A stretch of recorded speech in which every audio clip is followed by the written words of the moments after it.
Good evening and welcome to the Financial Week. I'm Andrew Laidley. Rubis Energy Jamaica recently dispatched Jamaica's first export of petrochemicals. The island is also the only country in the region able to export petrochemicals on a commercial scale. In addition to being a petroleum marketing company, Ruby is also one of the largest petrochemical suppliers in the region. Petrochemicals are used in the production of items such as paints, pesticides, and sanitary products, to name a few.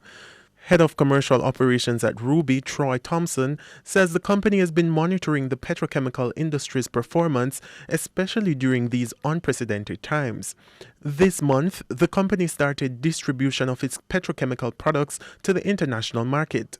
According to recent industry reports, the global petrochemical industry is projected to reach about $676.5 billion by 2030.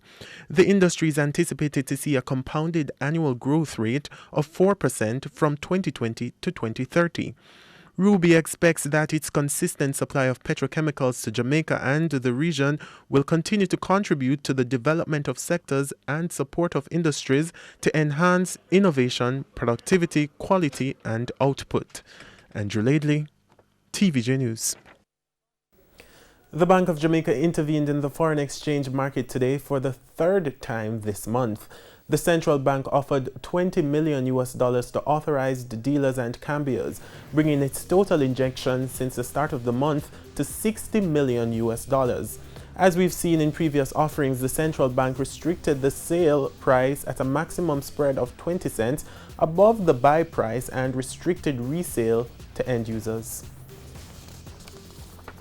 And currency trading ended today with the US dollar selling for $146.74. The Canadian dollar sold for $112.62. The pound closed at $193.12, while the euro is going for $175.23.